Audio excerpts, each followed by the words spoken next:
One way to define weakness is times of helplessness. So there were at least a couple of times in my wife's and my marriage when she was very, very ill. She's got a chronic illness, and these years were about 10 years apart. And when you're not actually the sufferer, but you are closely related to the sufferer, there's a peculiar kind of suffering that goes with that.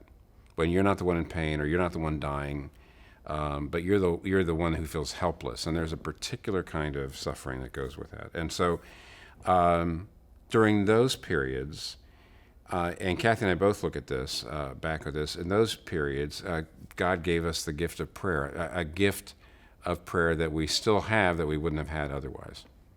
Just prayer together, and everybody wants to go deeper in prayer, and there's all these books on going deeper in prayer, but there's actually nothing that helps you go deeper in prayer than just being absolutely helpless.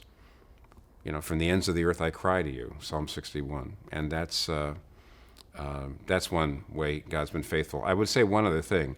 You could also define weakness as my weakness in my ministry is that I'm not a particularly good I'm not very good organizationally. A lot of ministers are like that. We're kind of prophets, not kings.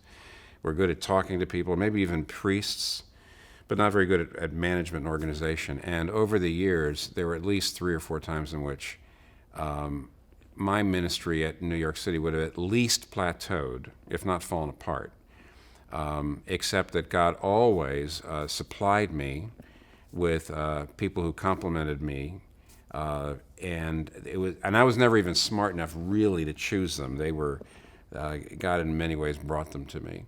So sometimes I've experienced God's faithfulness in my weakness when He keeps my weaknesses from hurting other people.